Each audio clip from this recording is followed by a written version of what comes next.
Pour parler des pouvoirs du son dans l'industrie automobile, j'ai le plaisir d'accueillir sur ce plateau Bénédicte Lenindre. Vous êtes UX and UI Program Director au sein du groupe Renault. Bonjour Bénédicte. Bonjour. Alors je ne vais pas vous demander de présenter Renault. En revanche, la transformation est en marche au sein du groupe avec le plan Renaulution.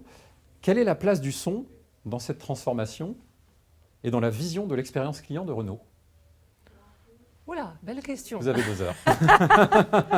Belle question et beau programme.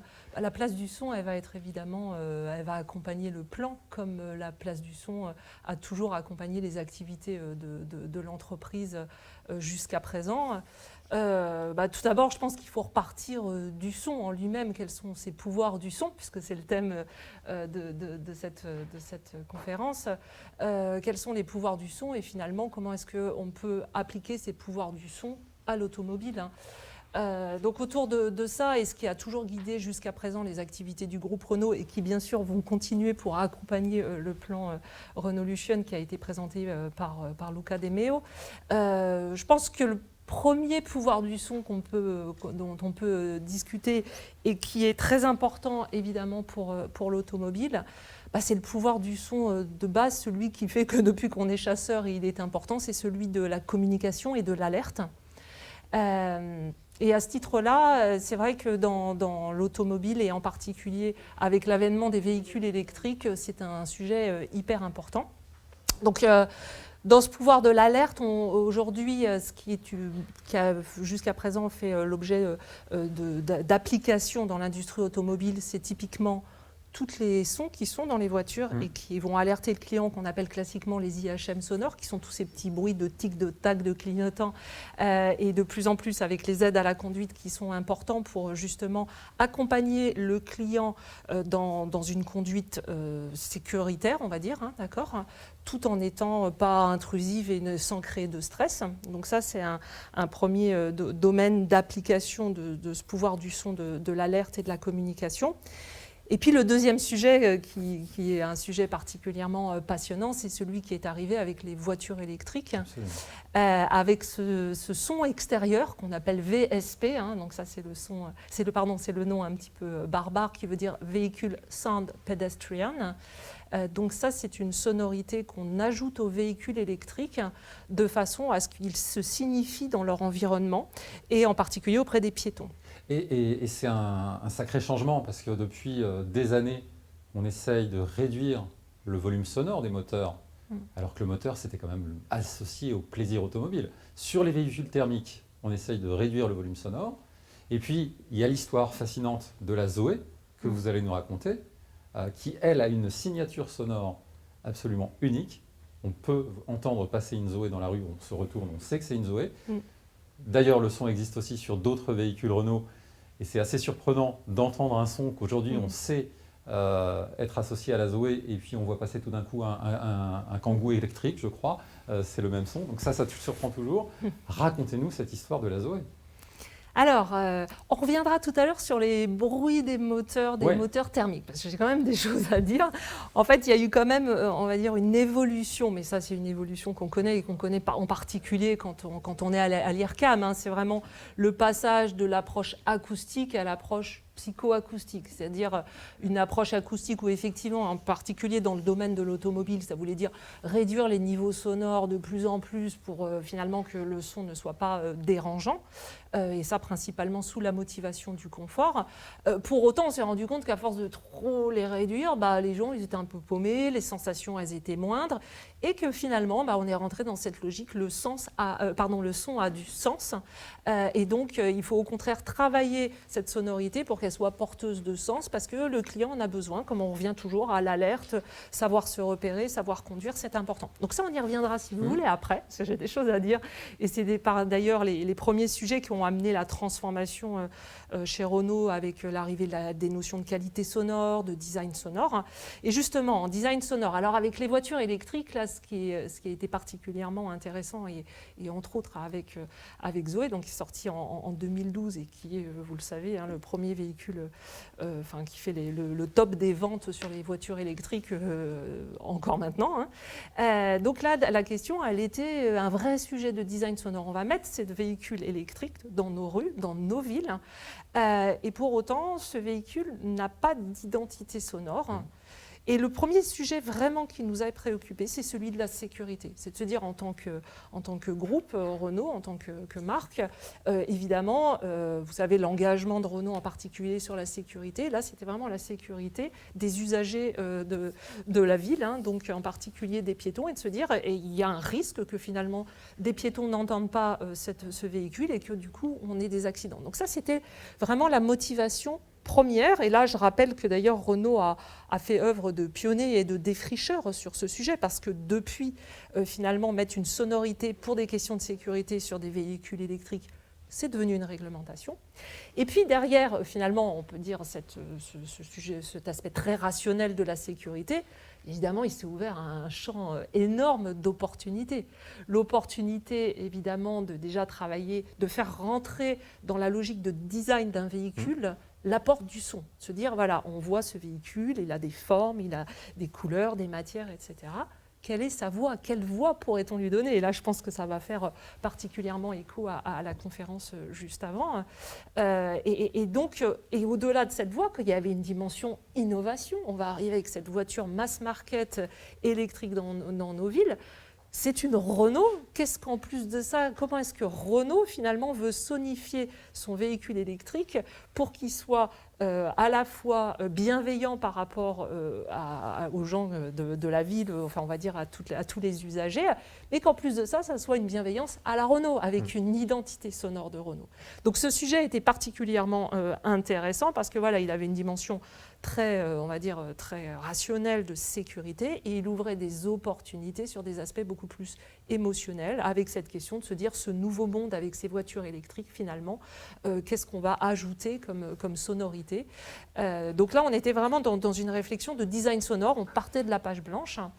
Et pour faire d'ailleurs, pour aborder ce sujet complexe, on s'est appuyé sur une collaboration historique, on va dire, qu'a Renault avec l'IRCAM, en particulier l'équipe perception et design sonore avec Nicolas Misdaris. Et on s'est appuyé aussi sur ce sujet qu'on avait déjà défriché grâce au concept car. Parce que si vous vous rappelez peut-être, en 2010, donc Salon de Paris, Renault et Lorenz Vandenacker étaient arrivés depuis peu. Présentation de la stratégie design avec le cycle de vie, si vous vous souvenez peut-être de cette stratégie design. Et le premier du cycle de vie, c'était Love. Et le concept car qui a été présenté en 2010, c'était le concept car Désir. Et dans ce concept car, justement, ce qu'on a fait valoir, c'était l'importance du design sonore. Donc on a fait un concept son en 2010. Et vous voyez, c'est vraiment ça qui nous a aidé à bien aborder le sujet avec tout le background de l'IRCAM et la connaissance de l'IRCAM pour nous accompagner dans cette réflexion. 2 ans après, sur Zoé, Renault lançait non seulement cette voiture électrique mass market, mais en plus de ça, avec une approche de design sonore qu'on était allé jusqu'à marketer, on l'appelait ZE Voice, donc The Voice. Voilà. Alors, ça pose des questions, parce que avoir un véhicule qui a une signature sonore aussi forte dans une gamme, et qu'on va développer la gamme électrique chez vous, chez tous les constructeurs, ça veut dire qu'il va falloir développer une gamme de signatures électriques, ou que toutes les Renault vont avoir la signature de la Zoé? Ça, c'est évidemment une très bonne réflexion. Vous l'avez vu avec l'annonce du plan, et voilà, beaucoup de véhicules électriques qui vont arriver dans la gamme Renault se posent évidemment cette question, parce qu'aujourd'hui, cette identité sonore qu'on a faite, vous l'avez dit tout à l'heure dans votre introduction, elle est extrêmement associée, on va dire, les yeux fermés, alors qu'elle passe dans le dos, on sait tout de suite que c'est une Zoé qui passe. Donc évidemment que ces réflexions, elle est aussi, on l'a bien en tête. l'idée, elle est évidemment qu'on veut rester dans cette logique d'identité sonore. Maintenant, il est évident que se pose la question de comment adapter, de décliner en fonction finalement du véhicule, de son design, parce qu'il ne faut pas perdre, et je reviens vraiment sur l'intervention juste avant, hein, on est dans un registre d'identité sonore, et de mettre ma voix sur quelqu'un d'autre, ça va poser des questions. On se retrouve dans ce même type de choses. Par contre, ce qui est certain, c'est que tout ce qu'on a porté comme valeur de la marque Renault dans cette sonorité, hein, de bienveillance, quand même d'une certaine délicatesse, de respect par rapport à l'environnement, c'est des choses qu'il faut qu'on retrouve dans nos sonorités futures. Vous avez présenté un prototype basé sur la R5, une sorte de revival de la R5 qui va arriver sur nos routes à un moment donné. Vous n'avez peut-être pas le droit de le dire. Le plan véhicule, je pense qu'il faut vraiment vraiment vous rattacher à ce qui a été présenté par Luca De Meo. J'en dirai pas plus. On pourrait très bien imaginer que lui aussi, il ait sa propre sonorité, en tout cas, dans une. Bien sûr, tout ça fait partie des champs du possible, bien entendu. Ouais. On parlait des véhicules thermiques, ouais, on parlait de la perception de l'environnement tout à l'heure en introduction.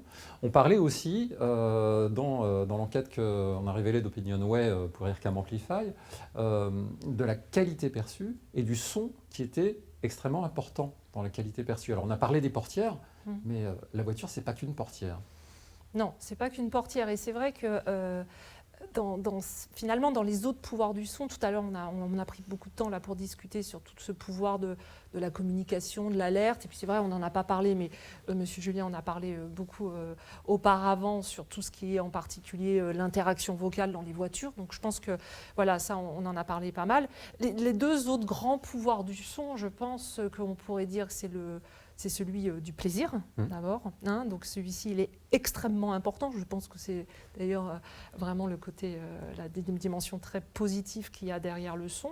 Et puis le pouvoir suggestif, qui est aussi un autre pouvoir hyper important. C'est-à-dire comment est-ce que le son accompagne nos vies, accompagne nos expériences, est toujours là pour être un peu, finalement, pour sonifier certains éléments. Donc là, c'est la partie plus très alerte, communication, mais aussi pour faire le mood, finalement, qui accompagne nos vies.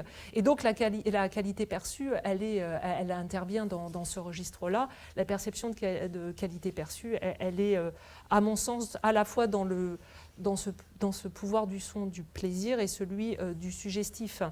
Et d'ailleurs, quand on regarde dans le pouvoir du son plaisir, si je puis dire, il y a dans les véhicules thermiques, on en a parlé très rapidement tout à l'heure, ce pouvoir qui est hyper important et qui continuera évidemment tant que l'automobile restera un objet de plaisir. Et même si ce n'est plus un objet de plaisir au sens classique du terme, ça reste un objet dans lequel il se passe quelque chose, il y a un espace-temps très particulier. Et on sait à quel point le son est important pour forger justement et contribuer à la création d'espace-temps.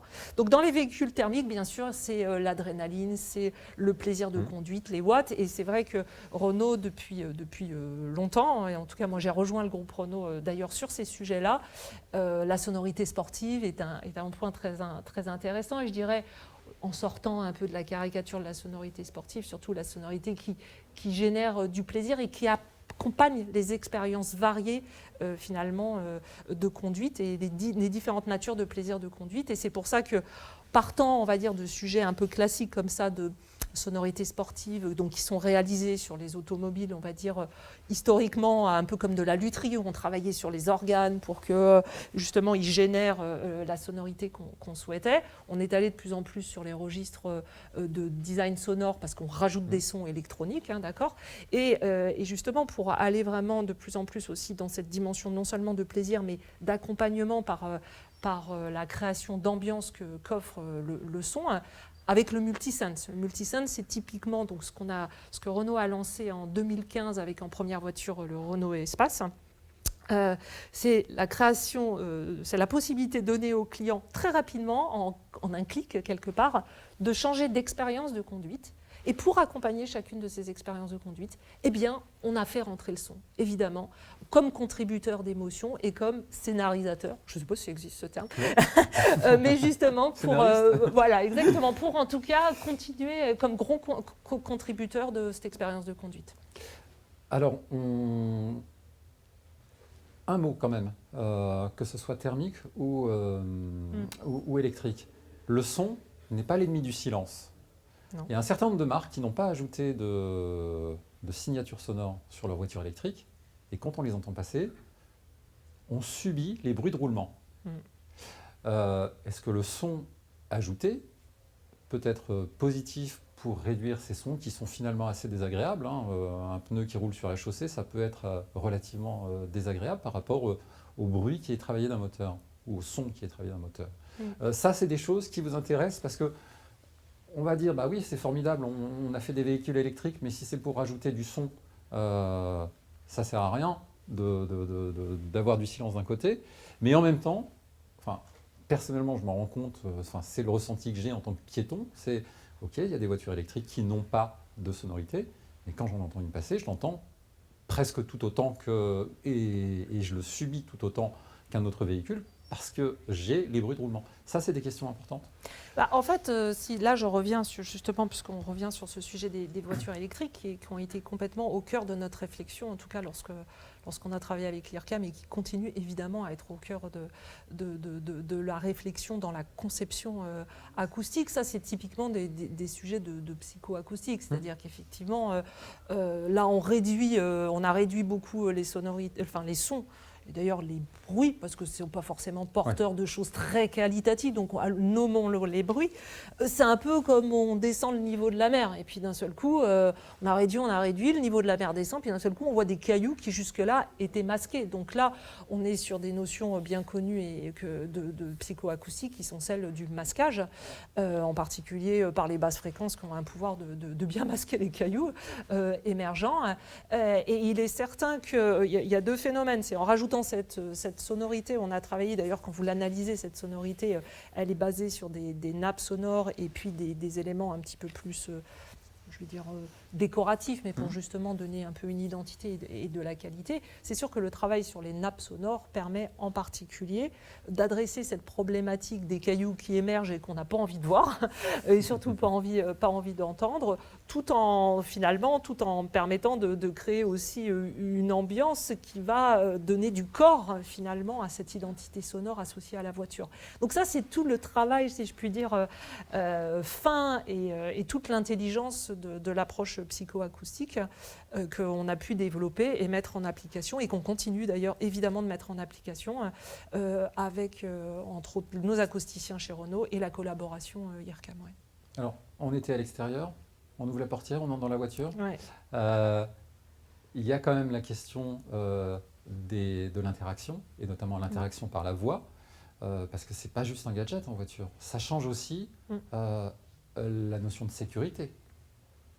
Pouvoir commander sa voiture avec la voix, plutôt que de devoir taper sur un bouton, un tableau de bord, etc., ça libère aussi de la problématique de sécurité pour le conducteur.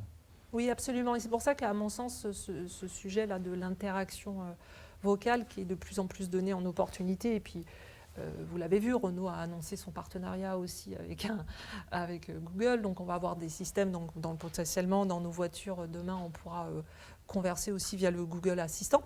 Donc là, c'est une fois de plus, effectivement, pourquoi est-ce qu'on est allé sur ces sujets-là et qu'on a fait un pas en avant, en particulier grâce à ce partenariat, c'est parce qu'on se rend bien compte que la modalité vocale est effectivement une modalité à la fois confortable et extrêmement sécuritaire dans un contexte automobile, hein, parce que nos voitures se sont devenues de plus en plus aussi riches, hein, donc souvent, d'ailleurs ça m'est arrivé un jour, j'étais dans une voiture que j'ai essayée et puis je ne savais pas définitivement où était le siège chauffant, où est-ce que j'activais le siège chauffant, j'ai cherché un peu partout et voilà, je n'avais pas vu, et c'est génial, je l'ai demandé à la voix et la voiture tout de suite, en plus de ça, avec un rétroéclairage, m'a montré où c'était. Et donc voilà, il y a une évidence d'interaction qui est donnée. Et puis au-delà de la voix, ce vers quoi ça nous emmène et qui va être certainement aussi notre futur, c'est qui dit voix, on va aller de plus en plus vers du langage évidemment naturel. On ne parle plus, je l'espère bientôt que ça sera révolu l'époque où on parlait comme un robot à sa voiture. Donc on va aller vers de plus en plus cette interaction facilitée, et quelque part c'est une relation. vers laquelle on va de plus en plus avec sa voiture, via ses assistants, et qui du coup vont créer une proximité et une fois de plus, je pense à un plaisir derrière, d'une certaine intimité avec sa voiture par cette interaction. Vous avez une expression que j'aime bien. Vous dites, quand on va acheter une voiture, on ne va plus seulement acheter une voiture, un objet qui va nous emmener d'un point A à un point B, on va acheter de l'espace-temps. Comment on va l'occuper de cet espace-temps? Alors, avec de l'image peut-être, mais en voiture, c'est pas forcément compatible. Mais le son dans tout ça. Le son, là, il a une opportunité fantastique. Là. Alors évidemment, moi j'en suis intimement convaincue et je pense que je ne suis pas la seule. Et d'ailleurs, il suffit de voir aussi finalement tout ce qui est dit régulièrement dans cette projection avérée et puis future de la conduite autonome. L'automobile et en particulier la voiture, lorsque vous êtes à bord, finalement, vous avez la place idéale dans votre salon roulant. D'accord ? Vous êtes vraiment, en plus de ça, donc on peut vraiment générer en tout cas donc plusieurs sujets. Le premier, c'est celui des systèmes audio qu'on met dans les voitures. Je reviens sur ça. On est dans un espace-temps qu'il va falloir qu'on crée, qu'on accompagne, peut-être qu'on amplifie d'ailleurs. Pas au sens des watts, mais au sens de l'expérience. D'accord ? Et effectivement, ce salon roulant, il est une opportunité fantastique parce que je pense que la voiture, c'est the best place pour écouter de la musique, pour avoir le plaisir du son, pour être transporté par le son. Finalement, il y a une espèce de petite résonance, un petit jeu comme ça entre la voiture qui est un moyen de transport et la voiture et le son qui transporte aussi. Donc il y a vraiment quelque chose qui existe déjà. D'ailleurs, vous le voyez bien, toutes les voitures présentent toutes. Il suffit de regarder les dernières conférences de presse, les nouvelles sorties. On va de plus en plus vers de plus en plus de haut-parleurs, etc., etc. Il y a un vrai sujet autour du plaisir, on va dire classique, de la musique diffusée par les systèmes audio.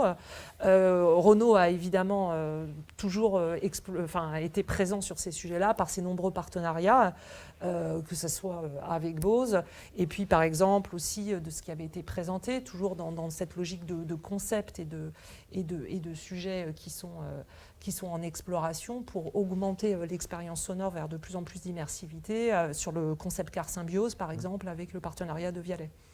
Restez avec nous parce que notre prochain invité n'est pas loin. Il a un système formidable, une technologie formidable qui permet d'avoir un très beau son avec moins de haut-parleurs. C'est ça, on en parlera tout à l'heure. Et donc d'alléger aussi le poids des voitures. On y reviendra. Ça, c'est important, j'avance un petit peu. On a passé tout à l'heure Robert Palmer. C'était pas un hasard. Vous avez une publicité qui tourne actuellement avec, alors c'est un remix, mais de cette musique historique de Renault, tout le monde l'a en tête, en tout cas toute une génération. Le pouvoir du son, c'est un pouvoir évocateur. Oui.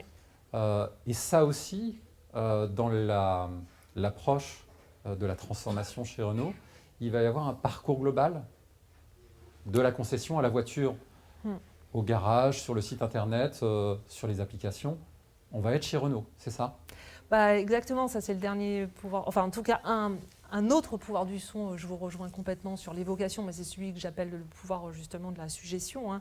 Et donc il y a effectivement, en tout cas, et c'est des choses sur lesquelles on travaille, on l'a vu par le son, la création d'identités sonores pour se rapprocher justement de ce que c'est l'identité de la marque, et surtout par le son, étape après étape de l'expérience client, effectivement, parler d'une façon univoque au son finalement au titre de l'identité de marque grâce au son. Et comme vous l'avez dit, avoir une inspiration qui va se retrouver, un mood, une tonalité, une palette sonore, une rythmique, qui sont des moyens d'exprimer, comme un compositeur a ses propres références et, si je puis dire, ses propres leitmotifs sonores pour s'exprimer, qui fait on reconnaît tel compositeur par rapport à tel autre. Évidemment que se pose ce même enjeu dans la construction de l'identité émotionnelle, si je pourrais dire, de Renault, qui va accompagner toute l'expérience utilisateur, et dont nous, il va falloir effectivement qu'on se base dessus pour faire qu'il y ait une cohérence